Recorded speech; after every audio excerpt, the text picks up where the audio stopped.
Apparently, when your dead mother-in-law leaves you a beach house, she's trying to tell you something. Like the fact that your husband has a whole second family. I always thought inheriting property would feel like winning the lottery, not discovering I'd been living in one. You know how in those crime shows they always say the killer was living a double life? Turns out my husband Bowen wasn't just living a double life. He was living a double tax bracket. The call came on a regular Tuesday morning while I was in the middle of my third Zoom meeting of the day. Working as a marketing director for a tech startup in Portland meant I spent half my life apologizing for my cat walking across the keyboard.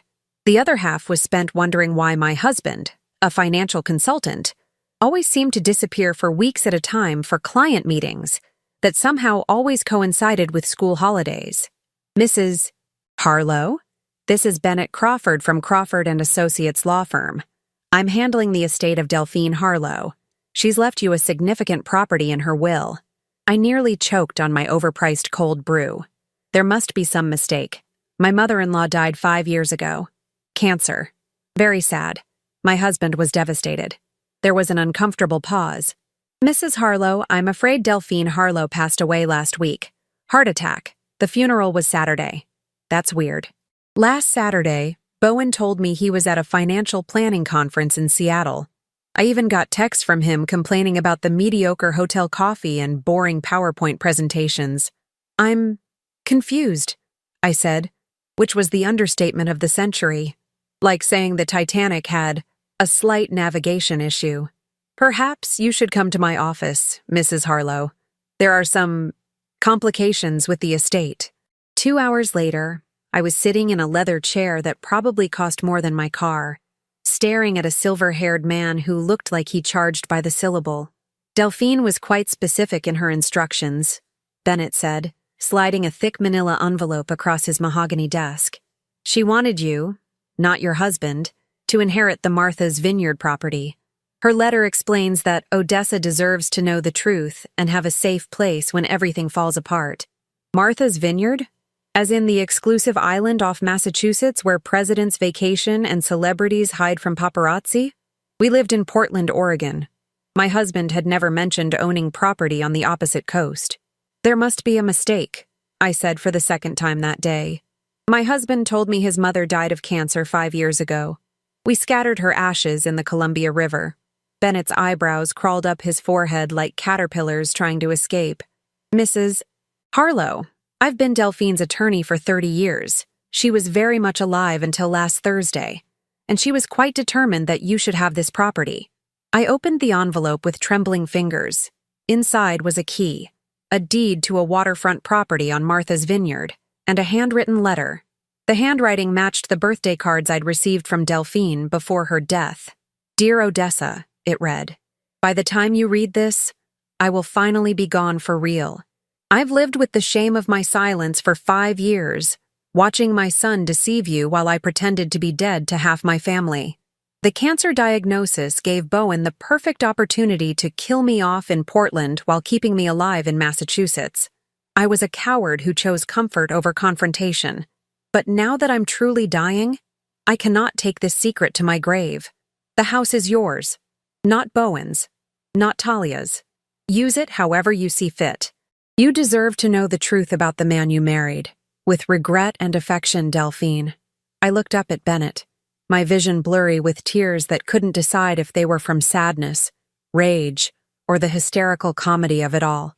Who's Talia? I asked, though I already knew the answer would shatter my world. Mrs. Talia Harlow is your husband's other wife.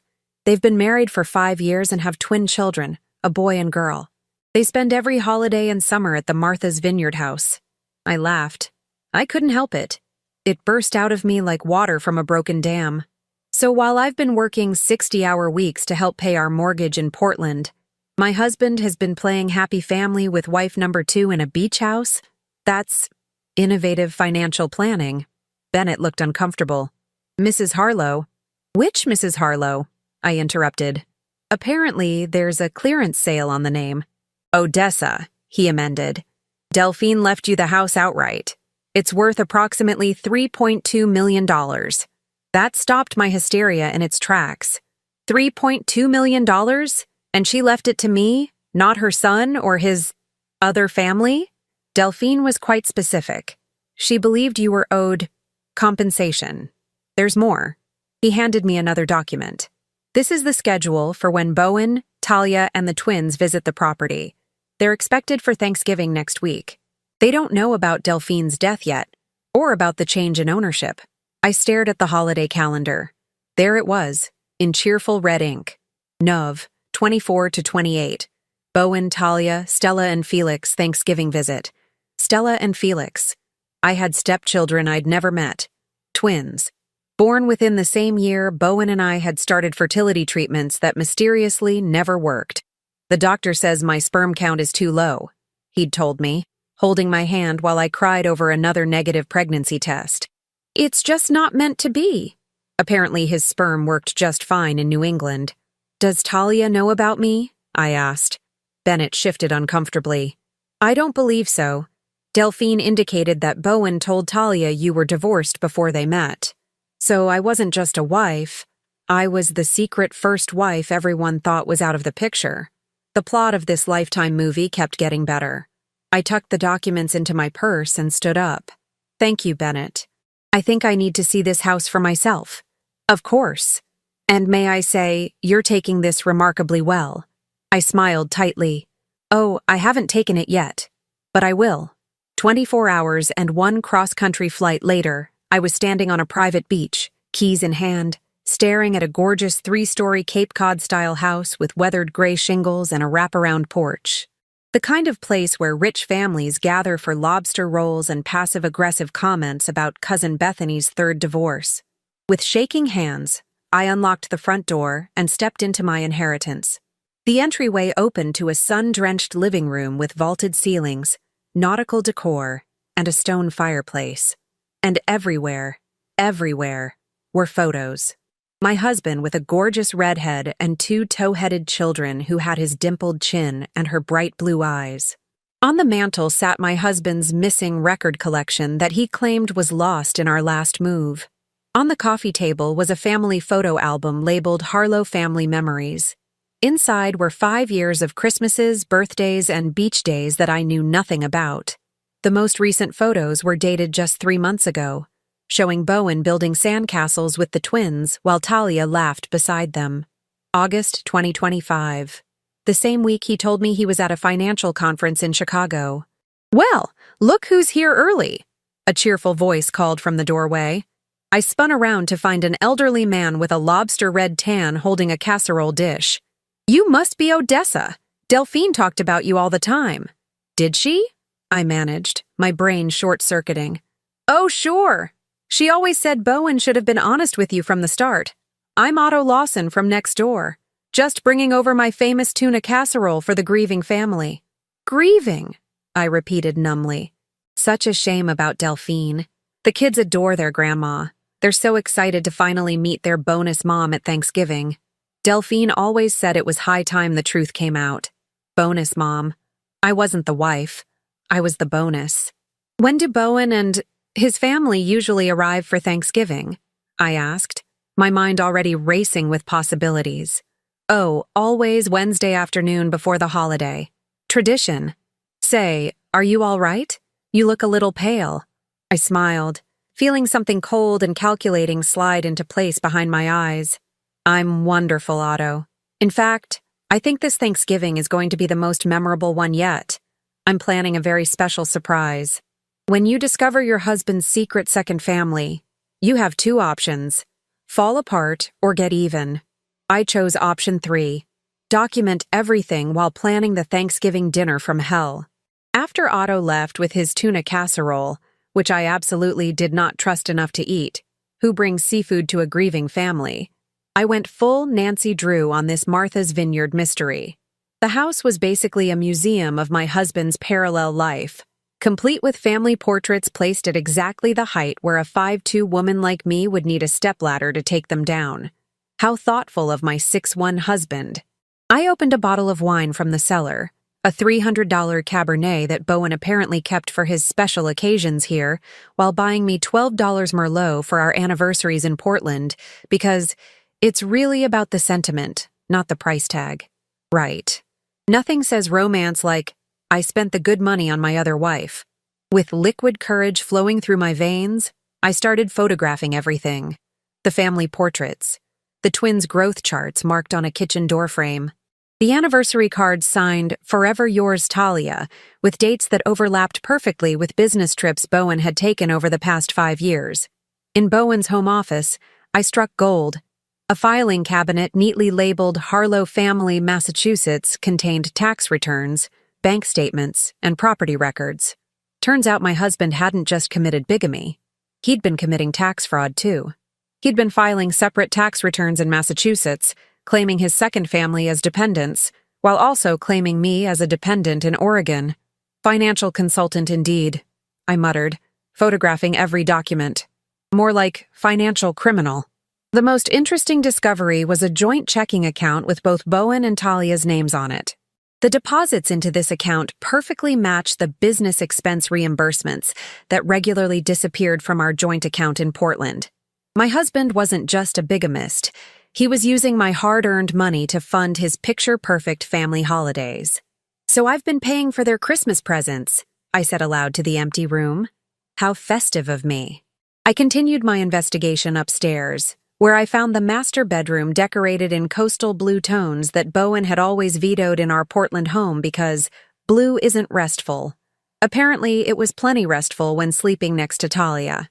The twins had adorable matching bedrooms, Stella's in purple and Felix's in green. Their nightstands held books inscribed, "To my favorite little readers, love Daddy," in Bowen's handwriting. The same Bowen who was too busy to attend my nephew's birthday parties because kids are exhausting. In the guest bathroom, I found 2 toothbrushes in the holder, one electric, Bowen's preferred type, and one manual with red bristles. In our bathroom at home, Bowen insisted on keeping his toothbrush in a separate holder because sharing holders is unsanitary. Apparently, hygiene standards varied by coast. By evening, I was sitting on the porch swing, surrounded by evidence of my husband's double life, when another neighbor approached. This time, it was a woman in her 60s wearing Lululemon and carrying a casserole dish. Martha's Vineyard apparently ran on casseroles and denial. "You must be Odessa," she called, climbing the steps. "I'm Vivian Pierce from across the street. I brought my signature sweet potato casserole. Delphine always said it was Bowen's favorite."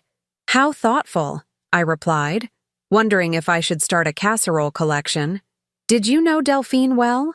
"Oh, heavens, yes. Bridge club every Thursday for 20 years. She was so proud of her grandchildren, always showing off pictures and videos. She mentioned you often, you know." "Did she?" I asked, genuinely surprised. Vivian lowered her voice conspiratorially. She felt terrible about the whole situation. Said Bowen was making a huge mistake not coming clean to you. But you know how it is with sons. They can do no wrong in their mother's eyes, even when they're being complete idiots. Complete idiots seemed like a generous description for what Bowen was, but I nodded anyway. "Did Talia know about me?" I asked. Vivian's expression turned pitying. "Oh, honey, Talia thinks you're the villainous ex-wife who divorced Bowen and wanted nothing to do with him having children. According to neighborhood gossip, that's why they got together so quickly. She was his shoulder to cry on after his devastating divorce. So I wasn't just the secret first wife. I was the fictional evil ex who wouldn't give poor Bowen babies." The irony was almost poetic. "That must have been devastating for him," I said with a straight face, having to pretend his mother was dead while simultaneously using her as free childcare. Vivian's eyes widened.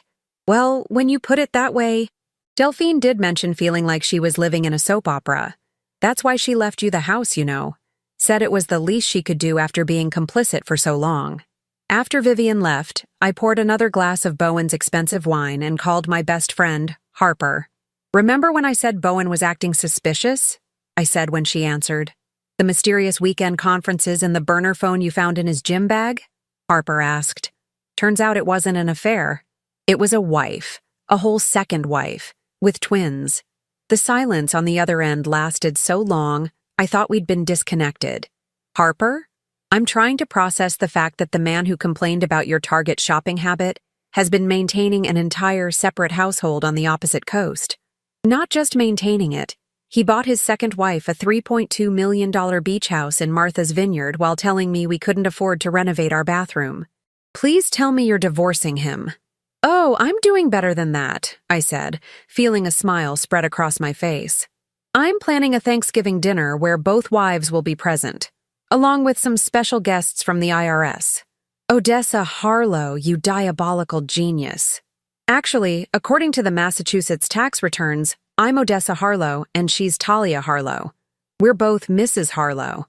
It's like a weird sister-wife situation, except neither of us consented to it. After hanging up, I explored the kitchen and found Delphine's planning calendar. Every holiday was meticulously noted with who would be visiting, and for how long. And there it was, Thanksgiving weekend, with Bowen, Talia, and twins' arrival, 2 p.m. Wednesday, written in neat script. I had exactly 8 days to plan the most awkward family dinner in American history. My next call was to my cousin Iris, a forensic accountant for the IRS. Hey, favorite cousin, I said when she answered. What do you need? Iris asked suspiciously. You only call me your favorite cousin when you want something. How would you like to spend Thanksgiving catching a tax evader red-handed? I'll throw in oceanfront accommodation in Martha's Vineyard and front row seats to the public humiliation of my bigamist husband. I'm listening. By midnight, I had a plan forming. I'd need a lawyer, already had Bennett's number, an IRS agent, thanks, Iris, documentation, gathered and photographed, and the perfect Thanksgiving menu to serve my husband and his second family when they arrived, blissfully unaware that wife number 1 would be waiting. As I lay in Bowen's other marital bed that night, I couldn't help but laugh at the absurdity of it all. My husband hadn't just been leading a double life, he'd been leading a better one without me. The house in Martha's Vineyard was nicer than our Portland home. Talia's engagement ring, prominently displayed in photos, was bigger than mine. Even the coffee maker in this kitchen was the expensive model I'd been hinting at for Christmas. Joke's on you, Bowen, I whispered to the ceiling. Your mother left me the golden ticket to your downfall. And this Thanksgiving, I'll finally have something to be grateful for. Revenge served colder than leftover turkey. The week before Thanksgiving, I learned that planning revenge is a lot like planning a wedding. Expensive, time-consuming, and requiring far more spreadsheets than seems reasonable. The main difference? This time, I actually enjoyed the process. My first order of business was contacting a lawyer who specialized in bigamy cases, which is apparently an actual specialty, because humans are garbage fires in expensive suits. Bennett referred me to his colleague, Vivian Montgomery, who took one look at my evidence and actually slow-clapped. In 15 years of practice, I've never seen someone so thoroughly document their husband's double life in just 48 hours, she said, flipping through my meticulously organized file folders. Most clients come in with a suspicious text message and mascara stains. You've brought me tax fraud, bigamy, and what appears to be evidence that your husband used your joint funds to purchase property for his second family. I've always been detail-oriented, I shrugged. My performance reviews at work consistently praise my attention to detail and organizational skills.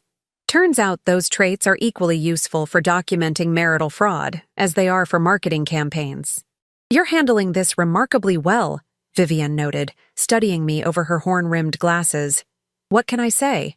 Nothing brings clarity like discovering your entire marriage has been a bad episode of sister wives, except without the sister wives knowing about each other, or consenting to the arrangement. So actually, nothing like sister wives, more like criminal minds. While Vivian prepared the legal paperwork, my cousin Iris was having a field day with Bowen's creative accounting. She arrived in Martha's Vineyard 2 days after my call, suitcase in one hand and government-issued laptop in the other. This is not just run-of-the-mill tax evasion, she explained, surrounded by spreadsheets on Delphine's dining room table. Your husband has been systematically defrauding both Massachusetts and Oregon state tax authorities, as well as the federal government. He's claimed different primary residences, different dependents, and different deductions in each state. So he's not just a terrible husband, he's a terrible citizen, I said, refilling our coffee cups with the fancy coffee maker that should have been mine. The best part? He used your joint bank account in Portland to funnel money to his Massachusetts family. but he reported that money as business expenses on your joint Oregon tax returns. So technically, you've been subsidizing his second family while getting a tax deduction for it. How thoughtful of him to at least get me a tax break while betraying our entire marriage. The more we dug, the more we discovered. Bowen hadn't just been maintaining two families. He'd been playing financial shell games that would make Bernie Madoff slow clap in his prison cell. But the real bombshell dropped 3 days before Thanksgiving, when I was going through Delphine's personal papers in her study. Hidden in a false bottom of her desk drawer, apparently deception runs in the family, was a third set of documents for a condo in Miami Beach. "You've got to be kidding me," I muttered, flipping through property records, utility bills, and school registration forms. It's not just a double life, it's a triple life. According to these papers, Bowen also maintained a relationship with a woman named Ramona in Florida, with whom he had a 3-year-old son named Leo. Based on the timeline, this relationship overlapped with both his marriage to me and his marriage to Talia. I called Iris into the study. "How many families can one mediocre white man support?" I asked, handing her the Miami documents. Iris whistled. "Apparently 3, if you're creative enough with tax fraud. And if you have a wife in Portland who makes good money that you can siphon off." That's when it hit me. I wasn't just funding his Martha's Vineyard family. I was funding his entire harem of unsuspecting women across the country. Every promotion I'd earned, every raise I'd negotiated, every bonus I'd received, all of it had been supporting Bowen's cross-country polygamy tour. "This changes the plan," I said, feeling a cold clarity settle over me. "We need to find this Ramona person before Thanksgiving." "You want to invite her to dinner too?" "That table's getting crowded," Iris remarked. "No, I want to warn her. She deserves to know what's happening before Bowen gets arrested for tax fraud and bigamy. She has a toddler, for God's sake." While I'd started this week wanting revenge, I now found myself in an unexpected sisterhood with the other women Bowen had deceived. Talia, with her perfect beach house and designer clothes, had initially been the villain in my mind, the other woman who stole my husband. But now I realized she was just another victim in Bowen's elaborate con. With Iris's help, I located Ramona Santiago, a pediatric surgeon in Miami. Unlike me, marketing director, and Talia, yoga studio owner, according to social media, Ramona was the real breadwinner.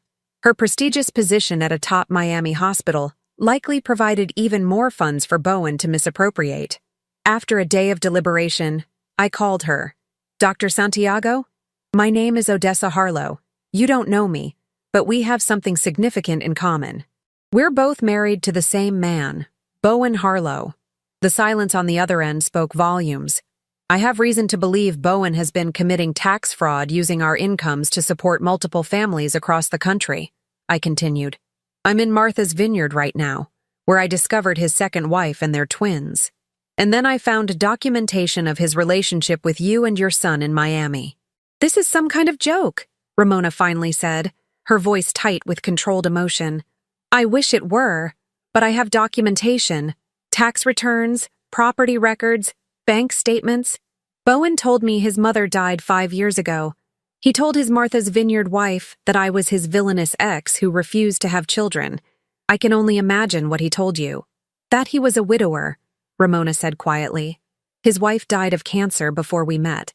He said he wasn't ready for remarriage because the loss was too painful, but he wanted us to build a life together anyway. Of course, in Bowen's twisted narrative, I was conveniently dead in Miami, divorced in Massachusetts, and actually married in Oregon. The man deserved an Olympic medal in mental gymnastics. I'm planning to confront him at Thanksgiving with legal representation present," I explained. "I thought you should know before everything explodes publicly." Another long pause. "When and where?" Ramona finally asked. And that's how our Thanksgiving guest list grew to include not just one betrayed wife, but 2, plus an IRS investigator, 2 lawyers, and eventually, local law enforcement. With Ramona on board, our strategy evolved. She couldn't make it to Martha's Vineyard for Thanksgiving due to her hospital schedule, but she provided additional documentation that completed our picture of Bowen's elaborate fraud. The pieces were falling into place. I hired a local catering company to prepare a traditional Thanksgiving feast, No way was I cooking for this circus, and set up hidden cameras throughout the house to capture Bowen's reaction when he walked in expecting his Martha's Vineyard family and instead found his Portland wife waiting. 2 days before Thanksgiving, I got my hair done, bought a new outfit, and practiced my surprised to see you face in the mirror. The outfit was important. I chose a sophisticated blue dress that matched the decor of the beach house perfectly, as if I belonged there. Which, legally, I now did. You know, most people just serve dry turkey as their Thanksgiving revenge, Iris commented, watching me prepare. Well, I've never been most people, I replied, applying my lipstick with surgical precision. Besides, dry turkey is a crime against poultry. Tax fraud and bigamy are crimes against the federal government. I know which one I'd rather be guilty of. The night before Thanksgiving, I couldn't sleep. Not from anxiety, but from anticipation. For years, I'd worked myself to exhaustion to support what I thought was our future together, only to discover I was bankrolling Bowen's elaborate deception. Tomorrow, the man who thought he was clever enough to juggle 3 families would learn that he'd underestimated the wrong woman. As I lay in what was technically now my beach house bedroom, I scrolled through the family photos I'd found. The smiling faces of twins who had no idea their family structure was built on fraud. The beaming face of Talia, who thought she had a devoted husband instead of a con artist. The proud smile of Delphine, who had enabled her son's deception until her conscience finally caught up with her. "Thank you, Delphine," I whispered to the empty room. "Your final gift wasn't just this house. It was the truth." Thanksgiving Day dawned bright and clear, as if Mother Nature herself had ordered perfect weather for the dramatic showdown about to unfold in Martha's Vineyard. I woke up at 6 a.m., not from an alarm but from pure, unfiltered anticipation. Christmas morning for vindictive adults.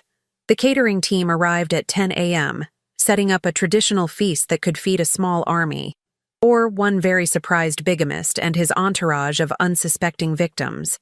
Turkey, stuffing, cranberry sauce, 3 types of pie. The works. If Bowen was going to have his life implode, at least he'd do it on a full stomach. "The table looks amazing," I told the head caterer, admiring the autumn-themed centerpiece and fine china, which, according to the prenup I'd found in Delphine's files, was a family heirloom meant to stay with the house.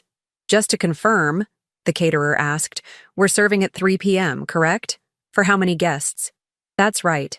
And honestly, I've lost count," I replied.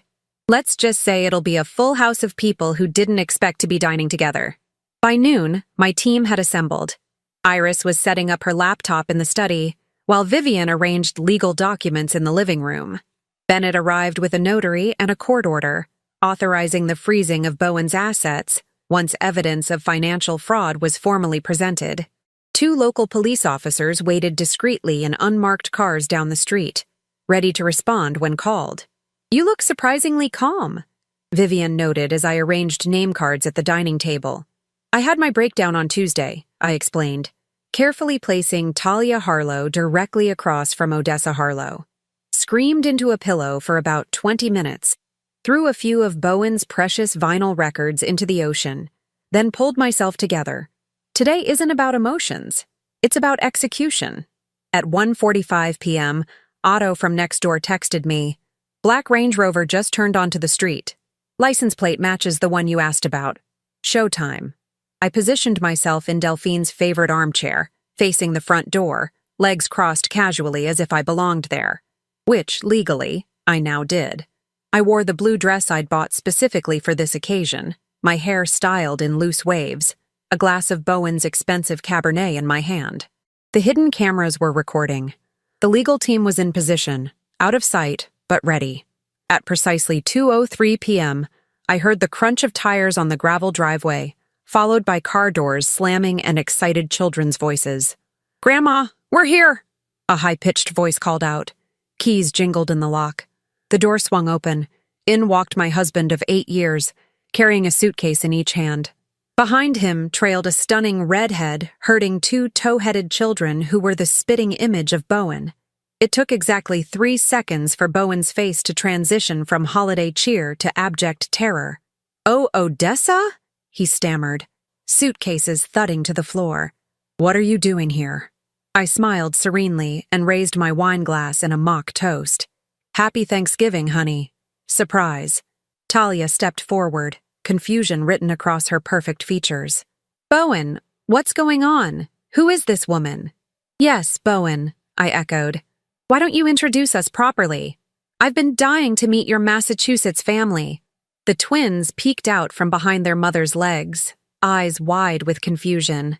Stella, I recognized her from the photos, spoke first. Daddy, who's that lady in Grandma's chair? Bowen's face had drained of all color. He looked like a man watching his entire life crumble before his eyes, which, to be fair, was exactly what was happening.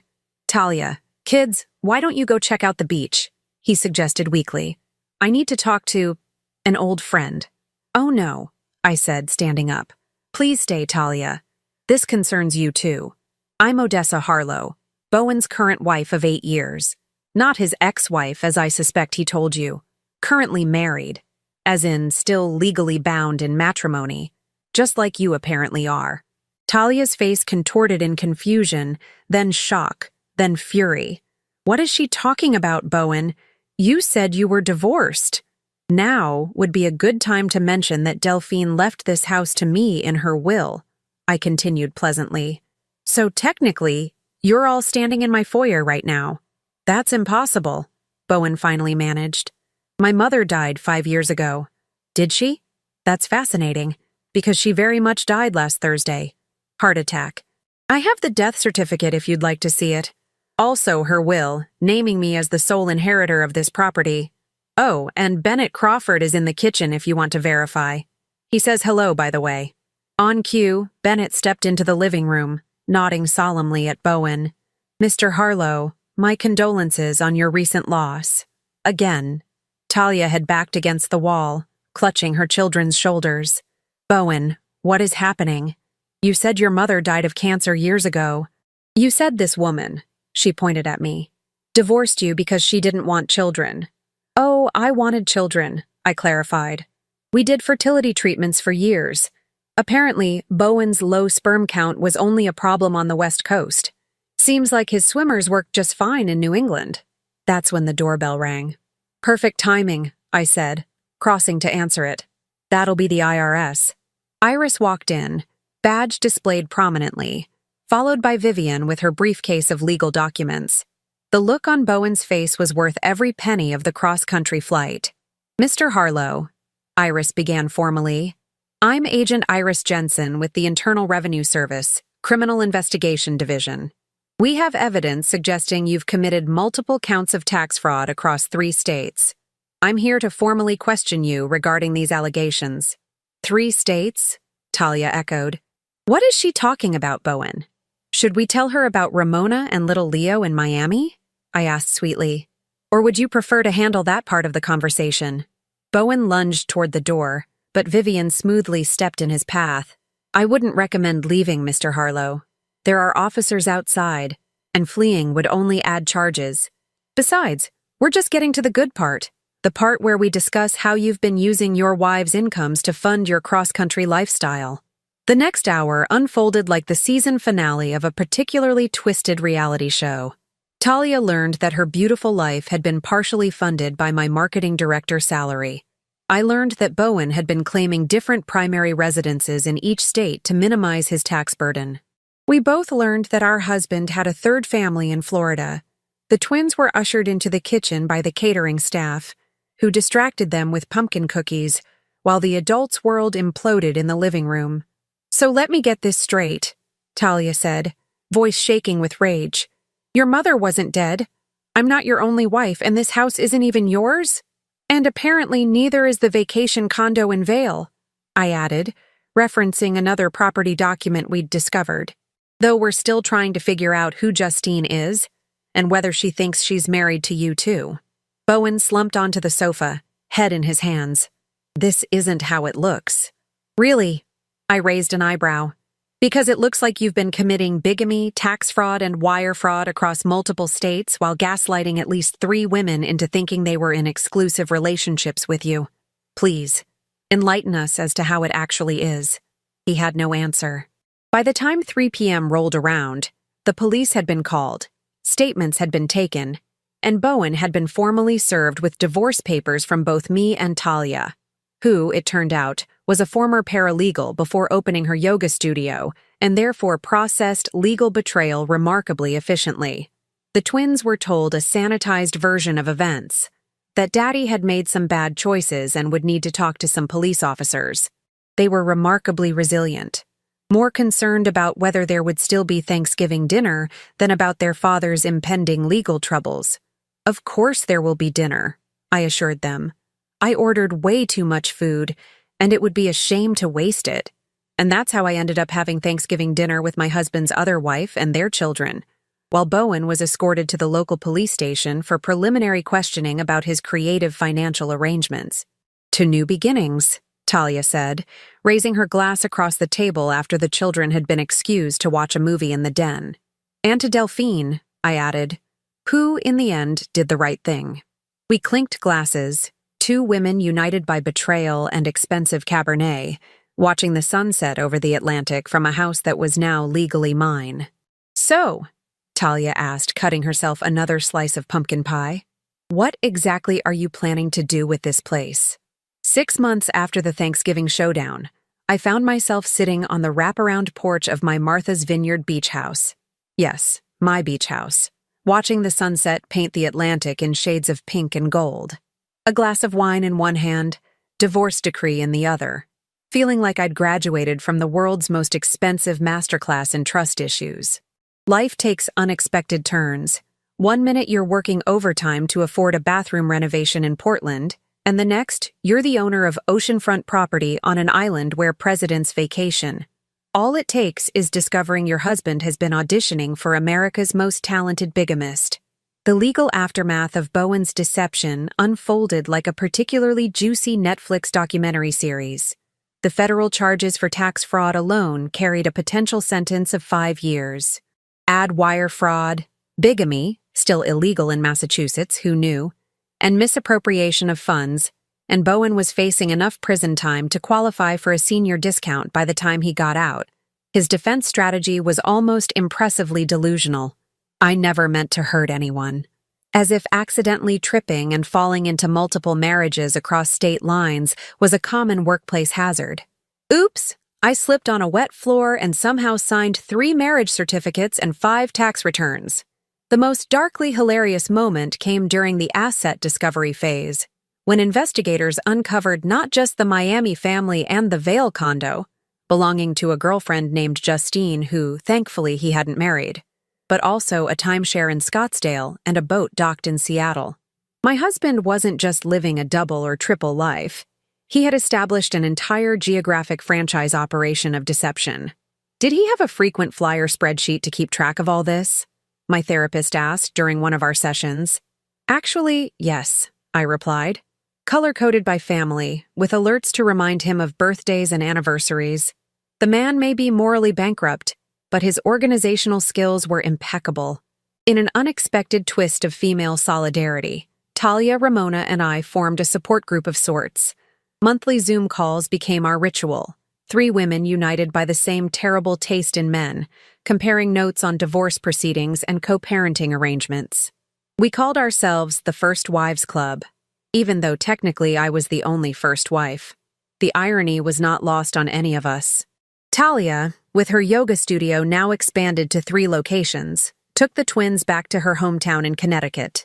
"I want them to grow up around people who don't think having multiple families is a creative lifestyle choice," she explained. Ramona continued her successful career as a pediatric surgeon in Miami, where little Leo was now thriving in preschool.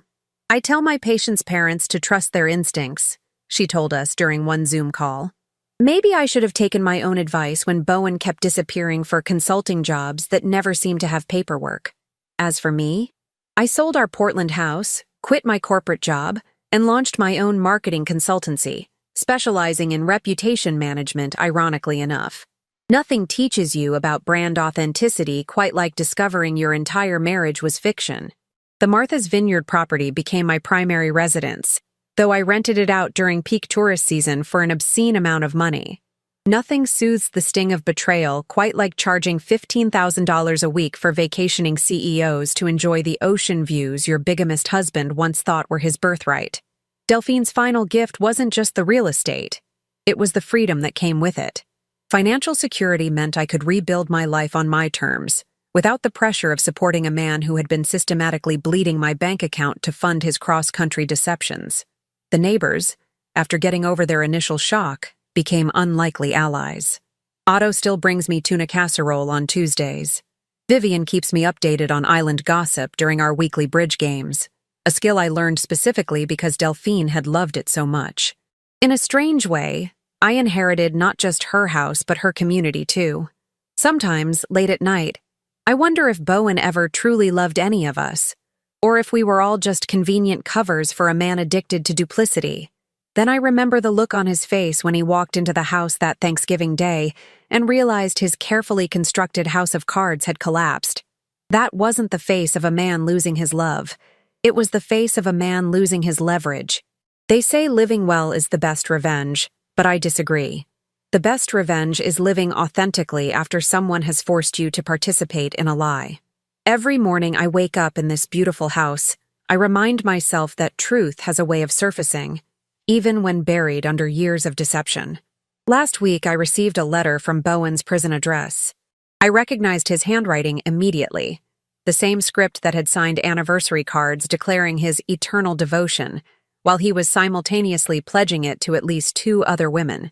I placed it unopened on Delphine's antique desk, next to the family photos I'd kept, not of Bowen, but of the twins and Leo, innocent bystanders in their father's elaborate fraud.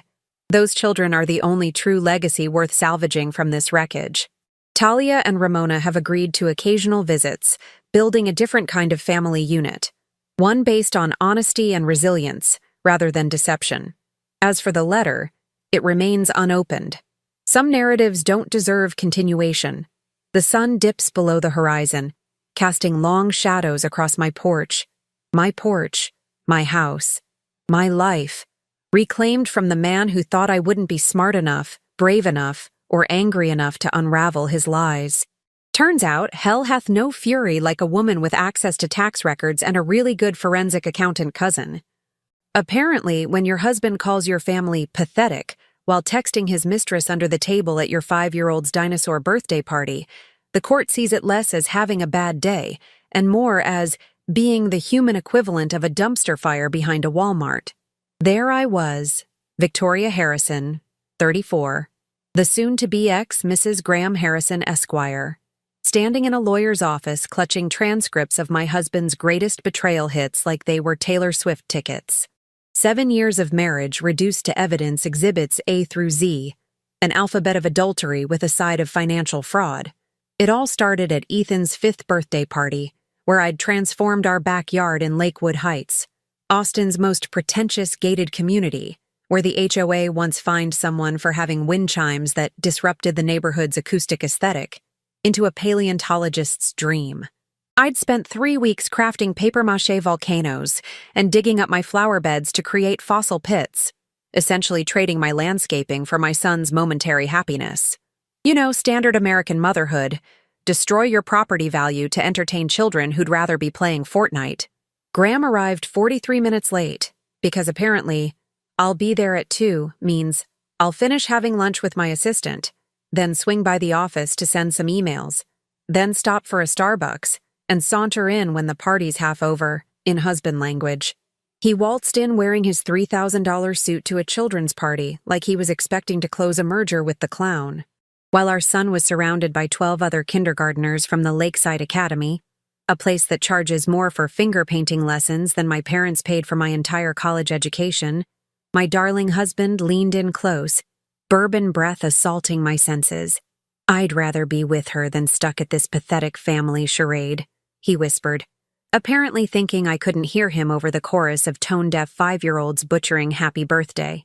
What Graham didn't know, because observational skills aren't covered in law school, was that the silver pen in my cardigan pocket wasn't a writing instrument, but a $29.99 voice recorder from Amazon. Prime shipping, free returns, and the ability to document marital treachery, truly living the American dream. I wasn't always Inspector Gadget with recording devices. Before becoming an amateur surveillance expert, I was just your standard trophy wife who gave up her design school dreams faster than suburban moms abandon diets after a tough Tuesday. But when your husband starts taking emergency client calls at 11 p.m. on Saturdays and returns smelling like he fell into a vat at the Chanel factory, even the most trusting wife starts considering alternative career paths in espionage. "Victoria, you're too distracted to notice anything," he'd said at our Memorial Day barbecue, laughing with his law firm buddies while flipping burgers that would later give everyone mild food poisoning. A metaphor for our marriage if I ever saw one. "She thinks I'm working late. It's actually pathetic how clueless she is." That night, I ordered the recorder, which Amazon helpfully categorized as frequently bought together with divorce self-help books and single-serving wine glasses. By 4th of July weekend, I had enough material to produce a 13-episode Netflix series called How to Gaslight Your Wife While Banging Your Assistant, a legal professional's guide to ethics violations. The star of this potential Emmy winner? Sylvia Paxton, his 29-year-old assistant with lips so overfilled they had their own zip code and a Harvard law degree that apparently specialized in dictation taken horizontally. "I just need to figure out how to keep the lake house and minimize what I give her," Graham told someone on the phone one night while I was supposedly asleep upstairs, probably dreaming about having a faithful husband like the delusional idiot he thought I was. "The idiot doesn't even have her own career. She dropped out of design school to support me. Can you believe that?" He laughed. "Best investment I ever made." That line would later cost him approximately $42,569 per word in the settlement. But the birthday party whisper? That was the pièce de résistance, the cherry on top of my evidence sundae. What kind of monster trashes his family while his kid is literally making a wish for more Legos and less parental dysfunction? 1 week later, I interviewed 3 divorce attorneys. The first 2 were men recommended by friends. Both seemed competent, but had the aggression level of golden retrievers at a dog park. Then came Grace Reynolds, a 48-year-old legal barracuda in Jimmy Choo heels, whose resting face screamed, "I eat male attorneys for breakfast and floss with their egos." "Mrs. Harrison," she said after hearing 15 minutes of my recordings, finally revealing a smile that reminded me of documentaries about great white sharks. "With these recordings, we're not just going to divorce your husband. We're going to make him wish he'd chosen a career in fast food management." The plan was brilliantly simple. File for divorce requesting full custody, 70% of our assets, including the precious lake house that Graham loved more than possibly his own mother, substantial alimony, and funding for me to finish my design degree. The recordings would be our nuclear option if he contested anything. Mutually assured destruction, but with only one party getting mutually assured. When Graham was served papers at his downtown office, timed perfectly to arrive during his big client meeting because Grace had the pettiness of a scorned teenager but the strategic mind of a chess champion, he called me laughing. "Victoria, what is this? 70%? Full custody? Are you delusional? No judge would ever—" "Check your email, Graham," I interrupted, my voice calmer than a meditation app narrator who's secretly on Xanax. The line went silent as he presumably opened the audio file I'd sent, the one where he detailed to his golf buddy how he'd been moving money to a separate account for Sylvia's condo down payment. The silence lasted so long I wondered if he'd had a stroke. Career-ending emails tend to have that effect. "This is illegal," he finally sputtered, his lawyer voice cracking like a teenager asking someone to prom. "Texas is a one-party consent state, darling. I consented to record my own conversations. Maybe you should have paid attention in law school instead of wondering which interns would be easily impressed by a mediocre man with a good tie collection." 3 days later, Graham and his attorney, a normally aggressive litigator named Barrett whose online bio described him as relentless, but whose current expressions suggested recently colonoscoped, sat across from Grace and me. I'd never seen Graham's forehead vein throb quite so impressively. "Ms.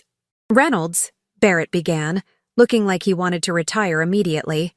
"My client is prepared to accept Mrs. Harrison's terms in full, provided the recordings remain confidential." Grace smiled her shark smile. "We'll need the agreement executed today and the first alimony payment by Friday." Consider this a rush fee for years of emotional labor. And just like that, 7 years of marriage ended in a 90-minute meeting on a rainy Thursday afternoon. Graham signed away the lake house, agreed to my custody terms, and committed to paying for my degree completion, all while looking like he was simultaneously passing a kidney stone and realizing he'd never be made partner now. As we left the building, Grace handed me a business card. "For when any of your friends need me," she said with a wink. "The recorder wives always win." Now you might be wondering what happened to poor, unsuspecting Sylvia. Last I heard, she and Graham are sharing his new 800-square-foot studio apartment near his office. From 4,500 square feet on the lake to a place where the shower is basically in the kitchen. Turns out romance loses its spark when you're splitting rent, and your boyfriend's salary is mostly going to alimony and child support. Who would have thought that investing in the future, Mrs. Harrison, too? Zero would yield such disappointing returns? Meanwhile, Ethan and I moved to the lake house permanently. I re-enrolled in design school, started a small interior design Instagram that's actually taking off, and have dinner with my sister Faye every Thursday when she drives in from Dallas. But this isn't the end of the story, because Graham Harrison made one critical mistake beyond the cheating, the lies, and the insults. He underestimated exactly who he married. And that, my friends, is where our story really begins. Graham's first mistake was cheating. His second was getting caught. His third, and most catastrophic, was showing up unannounced at the lake house 3 weeks after our divorce was finalized, still acting like he owned the place. Spoiler alert, a man who can't even own his mistakes definitely doesn't own this real estate anymore. I was in the middle of my Reclaim Your Space renovation project, which involved transforming our formerly masculine dark wood and leather great room into something that didn't look like a hunting lodge designed by a man compensating for nature's shortcomings. The walls were now a serene sea foam, the mounted deer head, Graham's pride and joy, had been donated to a local dive bar's men's room for target practice, and his precious leather recliner, the throne from which he'd issued so many complaints about my cooking, had mysteriously found its way to Goodwill, where even the desperate passed it by. "What the hell did you do to my house?" Graham stood in the doorway, his face cycling through emotions like a slot machine that keeps landing on horrified loser. "Our house? Oh, honey," I smiled sweetly. "I think you meant to say my house." I pointed to the framed divorce agreement hanging prominently above the fireplace. Not subtle, but then again, neither was sleeping with your assistant while your kid blows out birthday candles. Interior design tip. Nothing ties a room together quite like legally binding documentation of your ex's moral failures. He walked through the space like a health inspector in a gas station bathroom, wincing at each change. "Where's my grandfather's whiskey cabinet?" "Sold it on Facebook Marketplace. Turns out mid-century furniture is very popular with the hipster crowd in East Austin. Paid for Ethan's summer camp," I replied. "Though technically, I sold my cabinet, according to that fancy document you signed faster than a teenager agreeing to unread terms and conditions. You had no right to—" Section 12. Paragraph 3 of our agreement states that all furniture and decorative items not specifically listed in Appendix B became my sole property, I recited, channeling my inner Grace Reynolds with a side of, "I told you so" sauce. Maybe read the paperwork before you sign it next time. Or is reading comprehension something they only teach at Harvard to the assistants you're not sleeping with?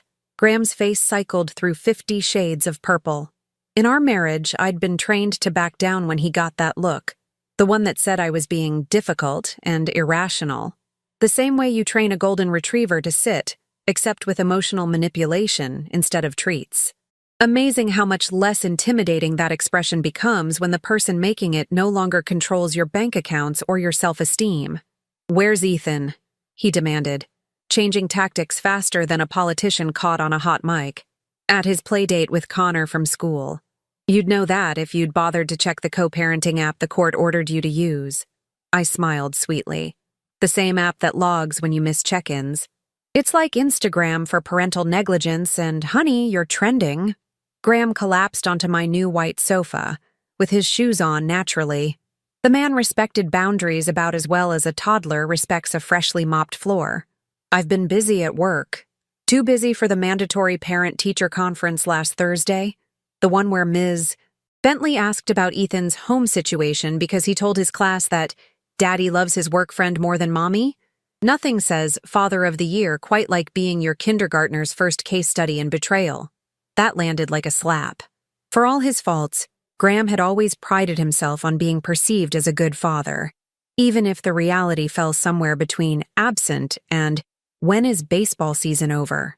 Image management was his specialty, like being the guy who posts charity 5K photos on Instagram but takes an Uber to the finish line. Victoria, this divorce is killing me professionally. Barrett says clients are requesting different attorneys. The partners are concerned about optics. I resisted the urge to play the world's smallest violin with the world's largest bow. Gosh, it's almost like actions have consequences. Who could have predicted that cheating on your wife, raiding your marital assets, and getting caught in spectacular fashion might impact how people see you?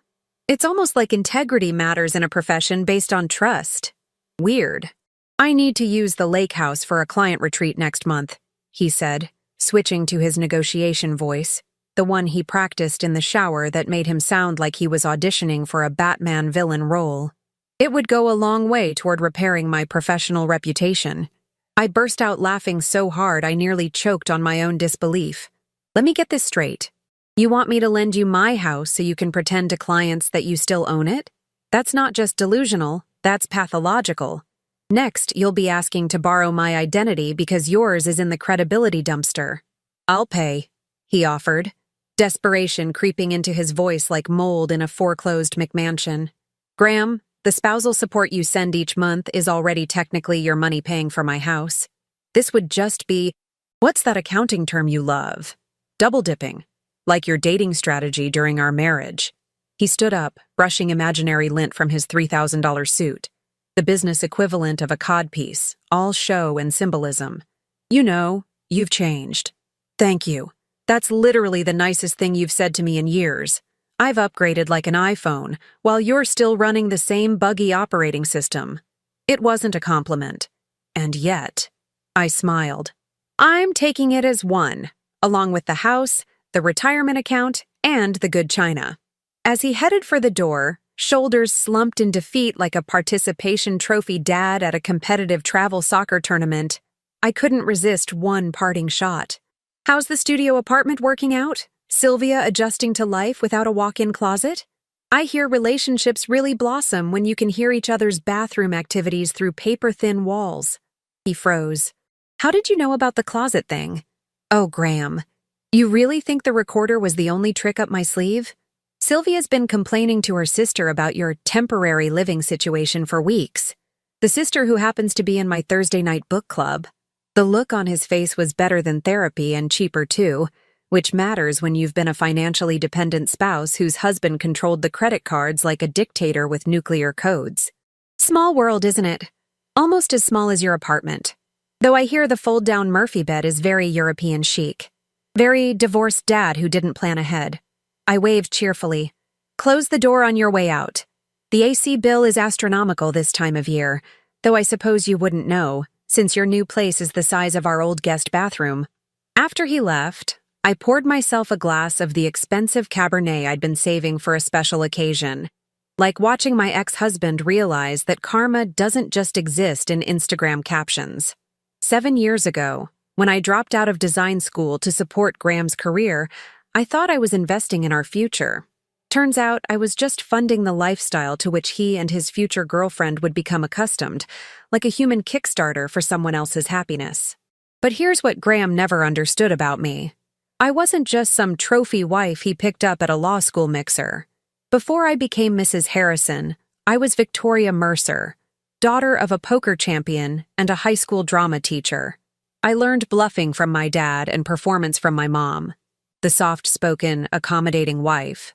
That was just a role I played because it made life easier, like pretending to enjoy Graham's friends or his performance in bed. Until it didn't.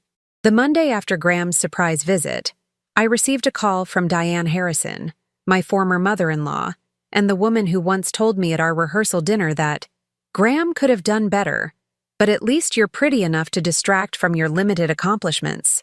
Victoria, dear, she began, as if we were still family and not two people connected by mutual disdain and legal documents. Graham says you're being unreasonable about the lake house. The summer gala has always been held there. It's tradition. The summer gala, the annual Harrison family event, where Boston-level old money pretended they were genuinely happy to see each other while passive-aggressively comparing vacation homes and children's accomplishments. I'd spent 7 years being critiqued on everything from my table settings, so creative for someone without formal training, to my interesting choice of career sacrifice. Not many women these days are brave enough to admit they prefer dependency.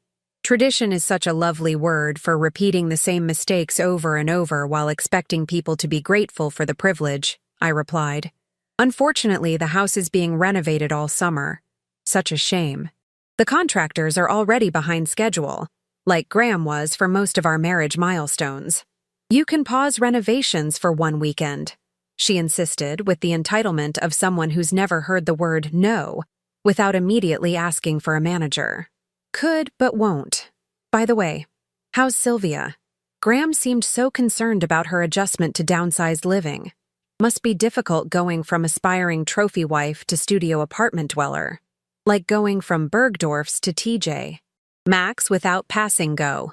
The silence on the other end was delicious, like a calorie-free dessert made of pure satisfaction. You know about her? Diane finally asked, her voice higher than her champagne standards. Diane, everyone knows about her. Your son isn't exactly a master of discretion. He's about as subtle as a rhinestone codpiece at a funeral. I could practically hear her pearls being clutched through the phone. The Harrison family operated on one key principle. Appearances matter more than reality. You could be miserable, unfaithful, or morally bankrupt. Just don't get caught and make the family look bad. It's the WASP version of snitches get stitches. We should discuss this in person, she said finally, probably already planning which emotional manipulation tactics would work best with direct eye contact. Why? So you can offer me money to play nice and preserve the precious Harrison name? No thank you. I've already cashed in all my pretending to like you people chips. Victoria, be reasonable. I was reasonable for 7 years. Now I'm something much better. I'm free. It's like kicking off uncomfortable Spanx at the end of a long day. Except the Spanx was your son's expectations and the day lasted 7 years. After hanging up, I checked Ethan's lunchbox for his return from the playdate and found a surprise, a small plastic dinosaur with a note from Graham. Miss you, buddy. See you this weekend. Love, Dad. For a moment, something almost like guilt flickered. Then I remembered Graham checking his phone during Ethan's school play, missing his son's first swim competition for a work emergency, aka hotel rendezvous with Sylvia, and telling our 5-year-old to man up when he cried after falling off his bike. I placed the dinosaur on Ethan's bed where he'd find it. Whatever my feelings about Graham, Ethan deserved a relationship with his father, even if that father had a lot of growing up to do himself. Like the kind of growing up most people accomplish before reproducing, not after being court-ordered to take parenting classes. What I didn't know then was that Graham's surprise visit and Diane's call weren't random events. They were reconnaissance missions. The Harrisons were gathering intelligence, assembling allies, and preparing for war, like a waspy version of Game of Thrones, but with passive-aggressive brunch invitations instead of dragons. And I had just shown my hand.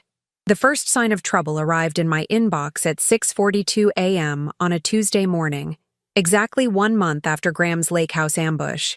The email was from Meredith Caldwell, Ethan's school principal, a woman who wore her Ivy League education and marathon completion times as accessories more prominently than her designer scarves. Mrs. Harrison, we need to discuss some concerning payment issues with Ethan's enrollment for the upcoming school year. Please call my office at your earliest convenience. I nearly spit out my coffee, the overpriced single-origin Ethiopian blend that was one of the few bougie habits I'd kept from my Graham's arm candy days. I'd paid Ethan's tuition for the entire year, $32,000, which is what some people spend on cars, but in Austin's elite education circle, barely covers the cost of teaching 5-year-olds to say namaste after yoga and gracias after organic Taco Tuesdays. When I called the school, Meredith's assistant put me straight through. In private school hierarchy, this is the equivalent of being rushed past the velvet rope at a club. Either you're very important, or there's a PR disaster brewing with your name on it. Victoria, this is awkward, Meredith began, her voice dripping with that uniquely Texan blend of sweetness and judgment that could give you diabetes and depression simultaneously. We received notification from Graham's attorney that he's contesting the use of joint funds for Ethan's education. The payment has been flagged, and we cannot process Ethan's enrollment until this legal matter is resolved. That's impossible. The divorce agreement specifically covers educational expenses, and the money came from my personal account, not a joint account. I have the receipts, both literal and figurative. I understand, but Mr. Harrison's attorney provided documentation suggesting those funds were improperly obtained. Our hands are tied until we receive court clarification. My blood pressure skyrocketed like Bitcoin in a Musk tweet. And when exactly did you receive this notification? Last Thursday, 5 days ago. They'd waited until the last possible moment before school enrollment closed to drop this bomb. Classic lawyer tactic. Create a time crunch that forces your opponent into panic mode, like a Black Friday sale combined with an IRS audit. I'll handle this immediately, I said, already mentally rehearsing the scathing text I'd send Graham, something along the lines of, "Congratulations on finding new ways to be terrible at parenting without technically committing child abuse." But before I could hang up, Meredith cleared her throat with the ominous precision of someone about to say something they've rehearsed in front of a mirror. There's one more thing.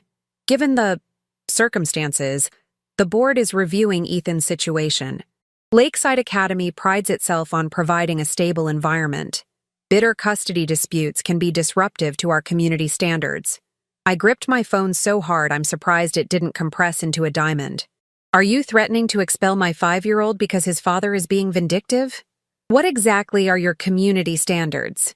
Children whose parents stay in loveless marriages for the sake of continuous enrollment.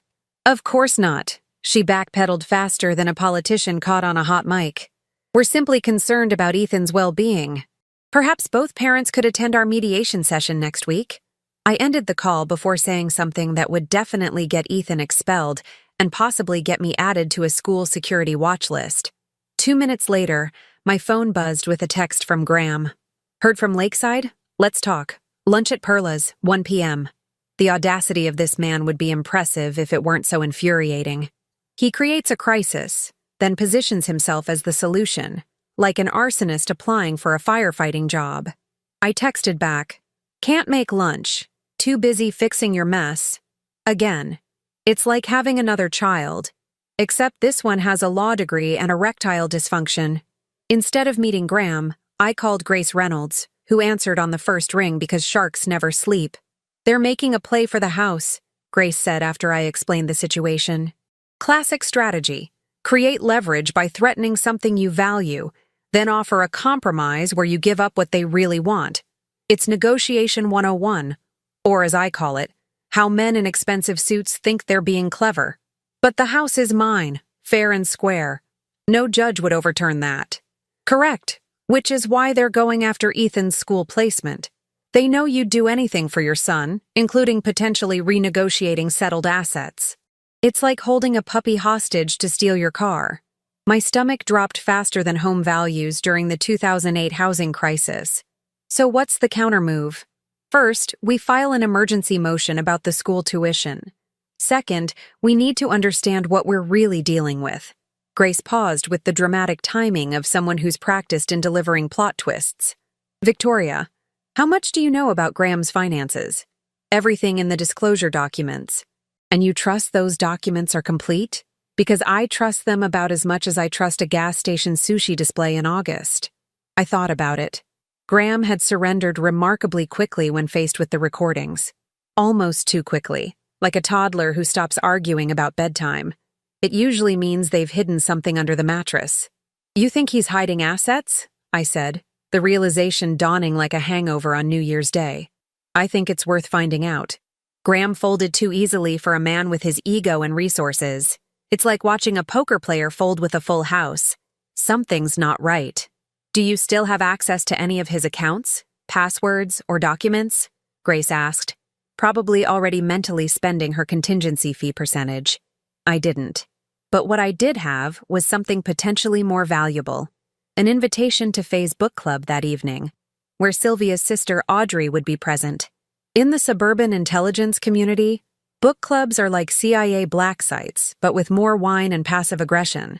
Book club that night was held at Janine's McMansion in Westlake Hills, a house so aggressively large it seemed to be compensating for something. Probably Janine's husband Todd's personality.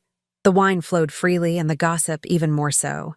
I arrived fashionably late, armed with a $50 bottle of Pinot Noir and a mission that would make Jason Bourne look like an amateur if he wore Lululemon and carried a tote bag that said rosé all day. Audrey Barnes wasn't hard to spot. She had the same carefully maintained blonde highlights and designer handbag as her sister.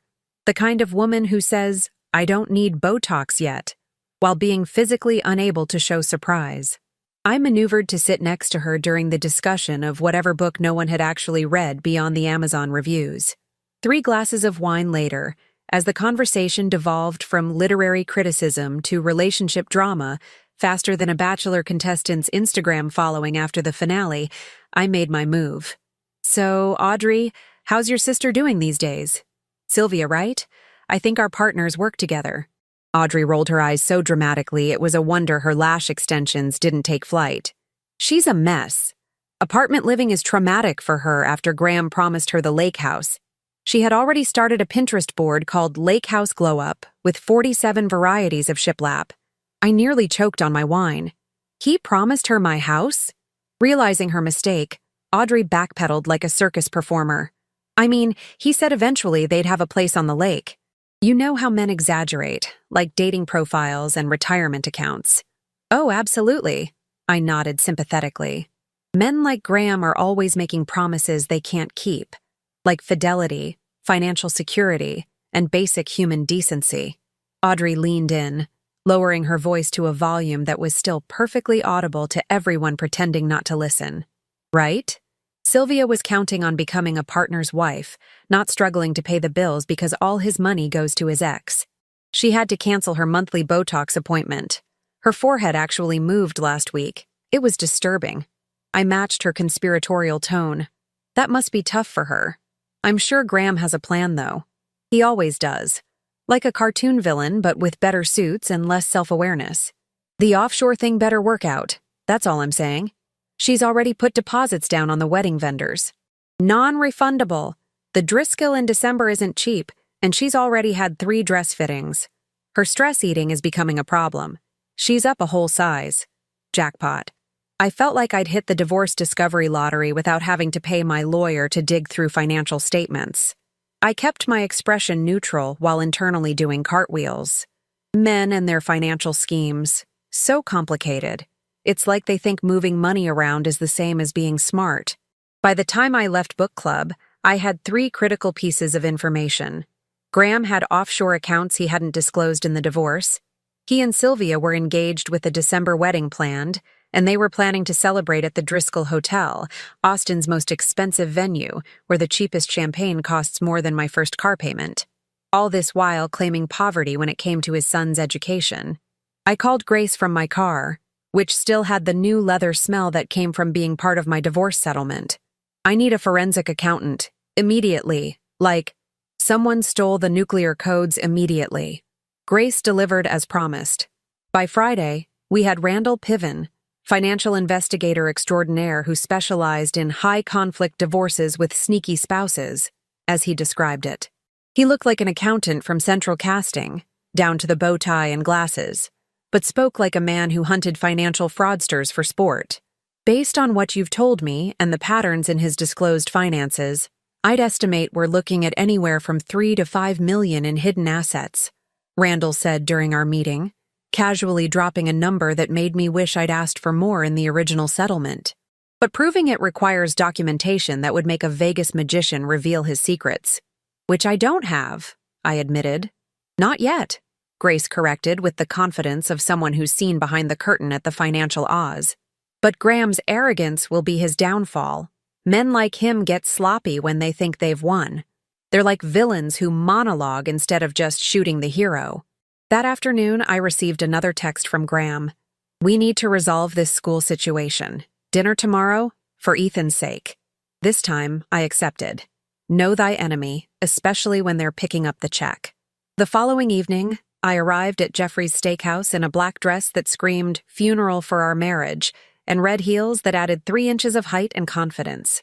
My lips were the same shade of red as the bottom of my Louboutins, the universal color of mess with me and find out. Graham was already seated at a corner table, looking smug as ever, like a man who thought he'd successfully hidden his hand despite playing with his cards facing outward. You look nice, he offered as I sat down. Divorce agrees with me. It's like shedding 185 pounds of dead weight without having to do keto.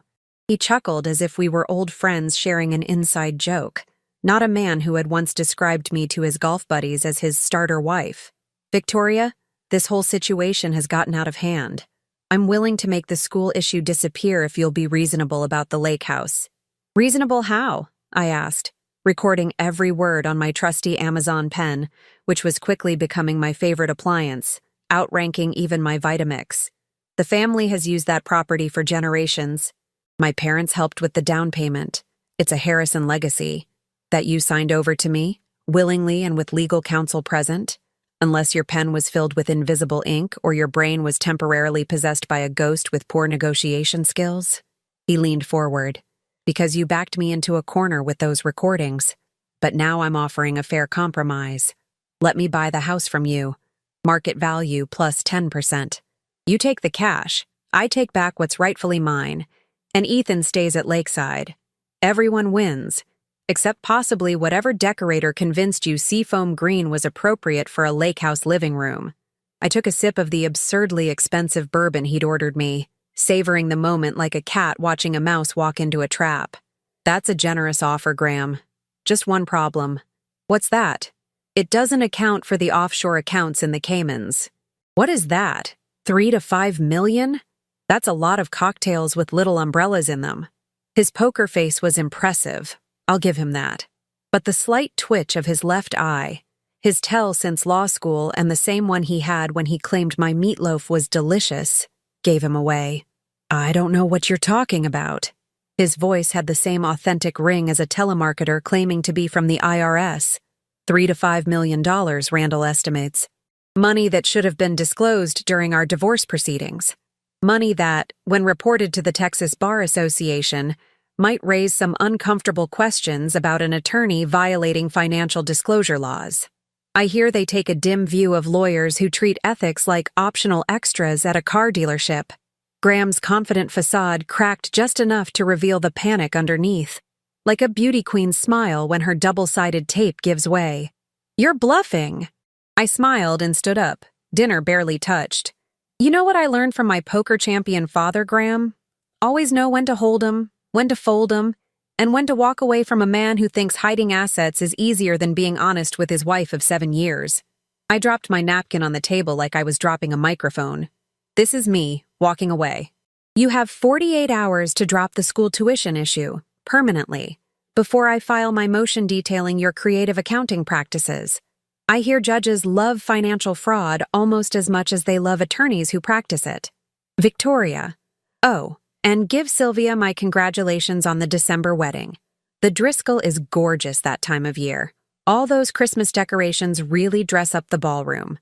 Though I hear deposits are non-refundable if the groom is disbarred and possibly incarcerated. Such a shame. I'm sure that Pinterest board was really coming along.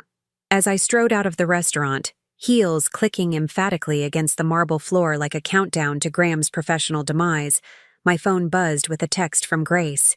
Randall found something. Big. Come to the office first thing tomorrow. The game was changing. Graham thought he was launching an offensive, but he didn't realize he'd been playing defense all along. Like a man bringing a butter knife to a gunfight and thinking he was over-prepared. Grace's office smelled like expensive leather and victory at 7:30 the next morning. Randall was already there, spreading documents across the conference table like a forensic accountant's version of Christmas morning. He had the gleeful look of someone who'd just found Jimmy Hoffa's tax returns. The offshore accounts were just the appetizer, he announced without preamble. The main course is much more interesting. and unlike Graham's cooking, it's actually substantial. He slid a folder toward me.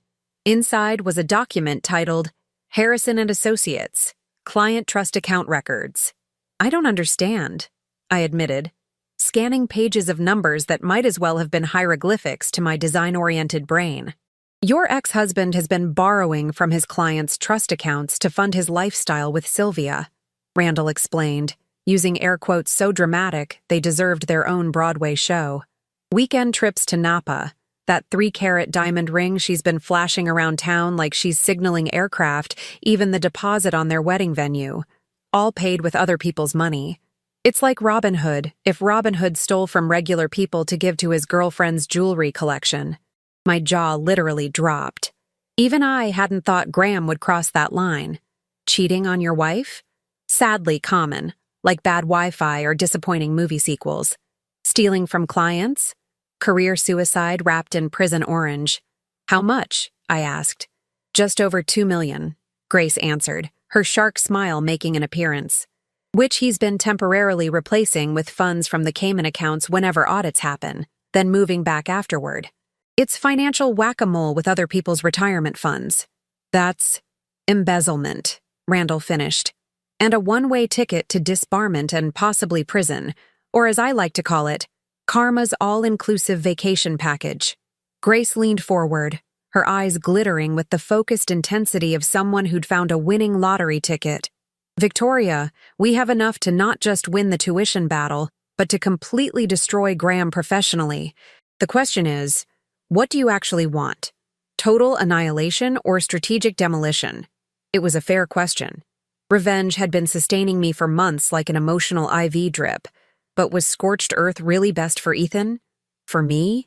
Did I want to be the ex-wife who sent her child's father to prison, or just the ex-wife who made sure he'd never financially recover from his own stupidity? I want 3 things, I decided. I want Ethan's school situation secured permanently. I want my fair share of those hidden assets. And I want Graham to experience the same humiliation he put me through, preferably in front of his country club friends who've been pretending not to see me at Whole Foods since the divorce. But, I added, I don't want to destroy Ethan's relationship with his father. Prison visits on alternate weekends aren't covered in our parenting plan. Grace nodded approvingly. Calculated justice, not blind vengeance. Let's make it happen. It's like the difference between using a scalpel and using a chainsaw. Both get the job done, but one leaves less splash damage.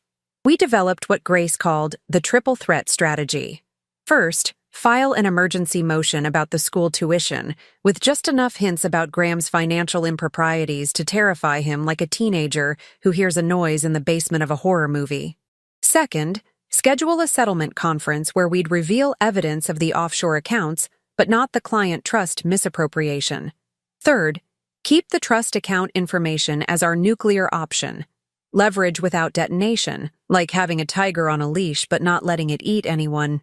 Yet, Graham's response came faster than even Grace anticipated. Within hours of receiving our motion, his attorney requested an immediate private meeting, with the urgency of someone who'd just discovered their pants were on fire. They're panicking, Grace observed, checking her watch. Good. Panic makes men in expensive suits sign expensive agreements. The meeting was scheduled for the following day at Graham's attorney's office. When we arrived, Graham looked like he hadn't slept in days, his usually immaculate appearance noticeably disheveled, as if he'd been dragged through a hedge fund backward. Barrett, his attorney, kept checking his watch nervously, probably calculating his hourly rate against his client's rapidly diminishing future. Let's cut to the chase, Barrett began, a bead of sweat forming on his upper lip. My client is willing to withdraw all objections to the tuition payment and sign a stipulation that he will never contest any educational expenses for Ethan in the future. Grace slid our counter-proposal across the table with the precision of someone dealing the final hand in a high-stakes poker game. Our terms have evolved, like a Pokémon, but with more zeros. Graham scanned the document, his face transitioning from pale to ashen, like watching someone cycle through an Instagram filter called impending doom. This is extortion. This is consequences, I corrected. They're like actions, but they happen afterward and usually involve attorneys. $3 million from the Cayman accounts transferred to a trust for Ethan's future. Full permanent custody to me with your visitation rights contingent on perfect compliance with all support obligations. And a public apology to me at the Harrison family summer gala. Think of it as performance art, but the art is your dignity. That's outrageous, Graham sputtered, looking like a tea kettle about to blow. I'll never. Page 2 outlines our alternative course of action, Grace interrupted smoothly, tapping a manicured nail on the document. It's like a choose-your-own-adventure book, but both adventures end with you losing. One just involves less public humiliation and potential incarceration. Barrett read it first, his eyes widening to the size of cocktail onions. He whispered something to Graham, whose defiance crumbled in real time, like watching a soufflé collapse in a slammed oven door. You wouldn't, Graham said quietly. All bluster evaporated faster than discount perfume. Even you wouldn't go that far. I leaned across the table, channeling every strong female character I'd ever admired. Try me. I used to help you practice your closing arguments, remember? I know exactly how to deliver one of my own. The difference is, mine would be to the Texas Bar Association and possibly the FBI. 20 minutes later, we had a signed agreement. Graham looked physically ill as Barrett notarized the documents, as if each stamp was landing directly on his future prospects. Was it worth it? I asked him when Grace stepped out to make copies. Throwing away our marriage, Ethan's stability, your integrity, all for what? So Sylvia could post Instagram photos from first-class lounges with captions like "blessed" and "living my best life" while using stolen money. That's not just morally bankrupt, it's creatively bankrupt. You don't understand the pressure I was under, he muttered. The firm, my parents, their expectations. It's not easy being a Harrison. No, you don't understand, I corrected.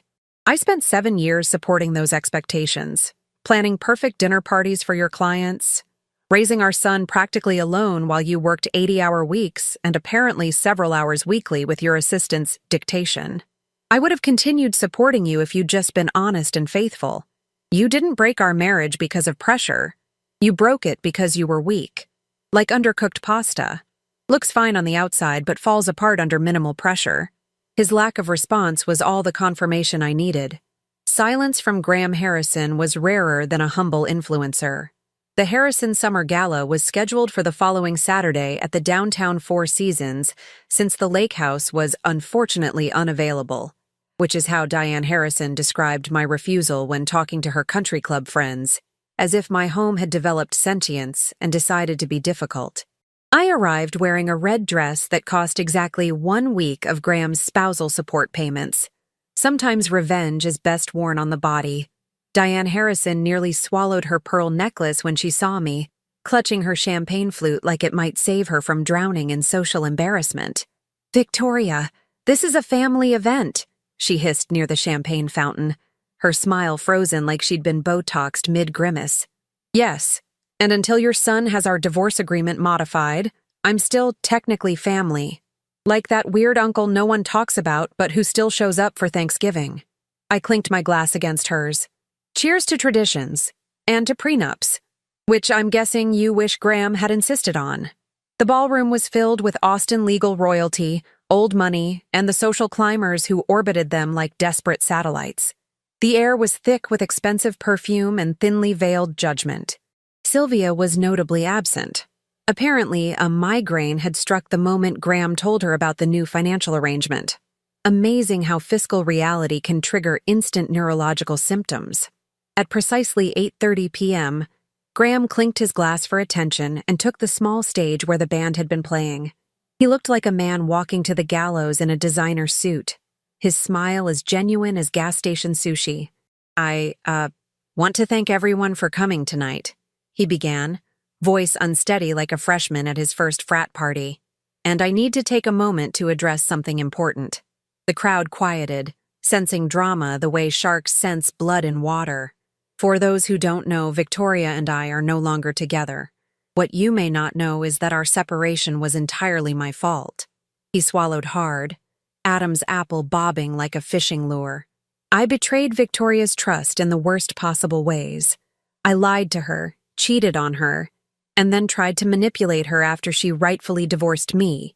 I was, to put it plainly, a complete jerk who didn't appreciate what he had. Murmurs rippled through the ballroom like waves at a particularly gossipy beach.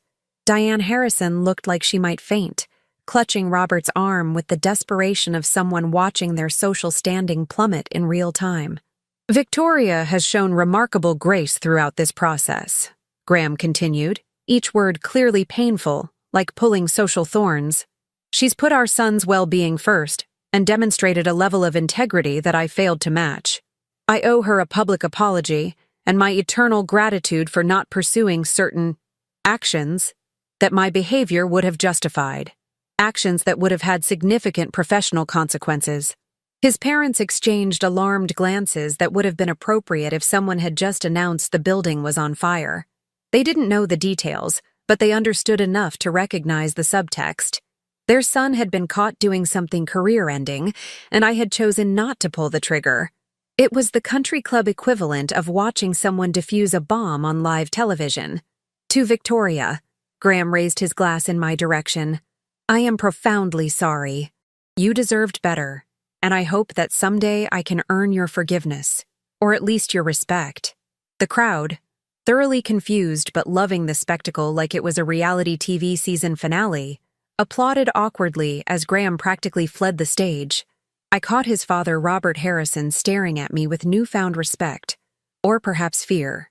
Either worked for me, like a versatile accessory that matches multiple outfits. As I prepared to make my own exit, Barrett approached, looking less like a shark and more like a remorseful barracuda. That was merciful, he said quietly. The trust account information would have destroyed him. I don't want destruction, I replied. I just wanted justice, and for my son to still have a father, flawed as he may be. Prison visits are hard to coordinate with soccer practice. Barrett nodded. For what it's worth, I've advised Graham to seek counseling. This was a wake-up call he desperately needed, like a defibrillator to the ego. On my way out, I passed Diane Harrison, who grabbed my arm with surprising strength for a woman in her 70s who had previously claimed she couldn't carry her own shopping bags. Why didn't you ruin him when you could have? She demanded. What's your angle? I gently removed her hand. The difference between you and me, Diane, is that I don't need to destroy people to feel powerful. I just need them to know that I could have. Good night. Lovely party. The crab puffs were almost as good as the ones I served at last year's gala. Almost. Driving home to my lake house, watching the water shimmer under the moonlight like nature's own mood lighting, I felt something unexpected. Peace. Not the burning satisfaction of revenge, but the quieter contentment of having stood my ground and emerged stronger. Like surviving a tornado and finding your house still standing while the storm chaser's van is upside down in a ditch. The next morning, as Ethan and I made pancakes shaped like dinosaurs, his artistic direction, my spatula skills, my phone pinged with an email notification. Graham had enrolled in therapy, transferred the first installment to Ethan's trust fund, and signed Ethan up for the father-son fishing program he'd always been too busy for. Baby steps from a man who'd been crawling morally for years. It wasn't a fairy tale ending, but sometimes justice isn't about destroying your enemy. Sometimes it's about creating consequences significant enough to force change, like training a particularly stubborn dog who keeps peeing on your designer rug. And sometimes, the most satisfying revenge is simply rebuilding a life so beautiful that the person who hurt you has no choice but to acknowledge what they lost. It's like renovating the house they abandoned, then having it featured in Architectural Digest. Petty, but with excellent interior design. 1 year after the summer gala showdown, I stood in my kitchen watching Ethan and his dad attempt to make s'mores in our backyard fire pit. Graham was showing him how to perfectly toast a marshmallow without setting it on fire, a skill that seemed ironic coming from a man who had so thoroughly burned down his own life and then tried to roast mine for dessert. Life after nuclear family fallout isn't what you'd expect, I told my sister Faye as we sipped wine on the deck. No one hands you a manual called, "So you've survived your husband's midlife crisis. Now what? A guide to rebuilding while he's still finding pieces of his dignity." The past year had unfolded in ways I never could have predicted, like a reality show that suddenly introduces plot twists mid-season. Graham had actually stuck with therapy. Turns out having your entire professional reputation dangling over a pit of ethical violations is quite motivating, like training a dog with premium treats. But the treats are not going to prison. He'd moved from his depressing studio to a modest 3-bedroom in a family-friendly neighborhood, started showing up consistently for Ethan, and even developed the previously undiscovered ability to co-parent without being a complete jerk. It was like watching Godzilla learn to knit. Unexpected, slightly awkward, but oddly satisfying. "Look at you, all emotionally evolved and stuff," Faye observed, refilling our glasses. "Remember when you wanted to burn all his suits and mail the ashes to his law firm with a note that said, 'Season's greetings from karma'? Growth," I shrugged, though I stand by that being an excellent idea at the time. Macy's would have charged a fortune for that level of custom gift wrapping. The truth was, finding peace had been its own journey, like hiking Everest, but with less oxygen and more legal paperwork. After the adrenaline of divorce warfare faded, I had to face the real question. Who was Victoria without the anger? Without the revenge plotting? Without defining myself as Graham Harrison's wife or Graham Harrison's ex-wife? It was like trying on clothes after a radical weight loss. Some things fit, others needed alterations, and a few needed to be ceremoniously burned in a cleansing ritual involving sage and tequila. The answer emerged slowly through late-night design classes, weekend redecorating projects, and my now flourishing interior design business that had started with a single Instagram post of the renovated lake house. Divorce Revival Designs had become my accidental brand, helping women reclaim their spaces after relationship endings. Turns out there's a substantial market for turning masculine leather and darkness man caves into something that doesn't scream commitment issues and repressed emotions. I specialized in replacing deer heads with actual art and converting sports memorabilia rooms into spaces where adults might voluntarily gather. "Mom, Dad says we can take the boat out tomorrow if you're okay with it," Ethan called. Chocolate smeared across his cheek in a way that would have sent the old Graham scrambling for wet wipes and hand sanitizer, as if the child had been dipped in radioactive waste. "Sure, kiddo. Life jackets non-negotiable. Unlike your father's first marriage contract," I added under my breath. "You're really doing this co-parenting thing, huh?" Faye asked after Ethan returned to marshmallow duty. "Like, actually functional divorced parents? I thought that was a myth. Like Sasquatch or men who replace the toilet paper roll." "Weirdly, yeah. Don't get me wrong. I still occasionally imagine pushing Graham into the lake during handoffs. But Ethan deserves better than parents who can't be in the same zip code without World War III breaking out. Besides, revenge fantasies are exhausting. They're like spanks for your mind. They might make everything look better temporarily, but eventually you just want to take them off and breathe. Here's what no one tells you about life after revenge. The satisfaction fades faster than you expect, like a sugar high followed by the crash. But the peace that comes from making choices your future self would thank you for, that compounds like interest on a portfolio your ex-husband can't touch. Graham and Sylvia didn't last, shocking absolutely no one except possibly Sylvia, who seemed genuinely surprised that a man who cheated with her might not be relationship material. The wedding at the Driscoll was canceled after the financial revelations, and the non-refundable deposits became an expensive life lesson. Turns out, when the lake house, expense accounts, and dreams of being a power couple's trophy wife evaporated, so did her interest, like moisture on a hot Texas day. Last I heard, she'd moved to Houston with an oil executive 20 years her senior. Some people never learn, but at least she's someone else's life lesson now, like a cautionary tale that keeps relocating. The Harrison family underwent its own recalibration. Diane still couldn't quite look me in the eye, but Robert had developed an unexpected respect for me, probably because I had the financial equivalent of nuclear codes and chose not to launch. He even asked for my help when they decided to modernize their downtown condo, though I suspect it was partly to monitor what I was doing with their lake house, and partly because Diane's decorating taste runs somewhere between stuffy colonial and dead monarch's palace.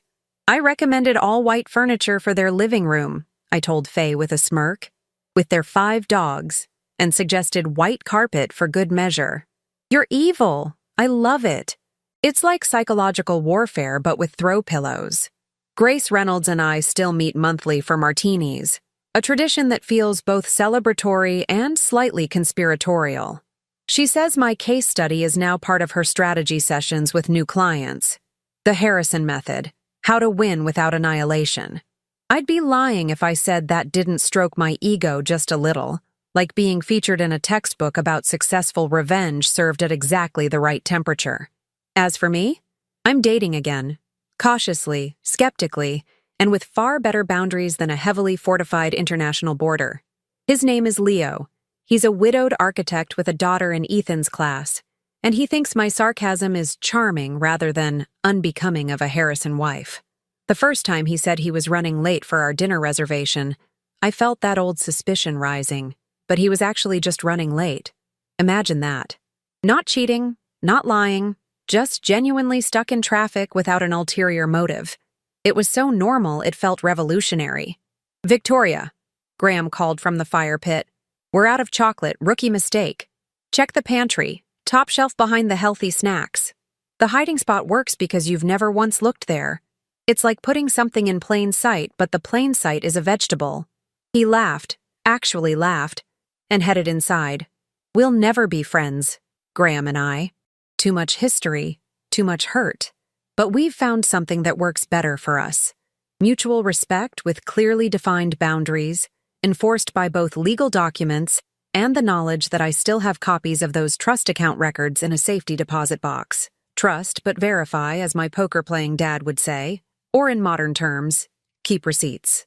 As the sun set over the lake, casting golden light across the water, I realized that the greatest revenge wasn't in Graham's public humiliation or financial penalties. It was in this. I had become the woman I was always meant to be before I got lost in being someone's wife. Like finding a vintage designer piece under layers of discount clothing. "Mom!" Ethan called, holding up a perfectly toasted marshmallow. "I did it. Look." I walked over and gave him a high five, catching Graham's eye briefly over our son's head.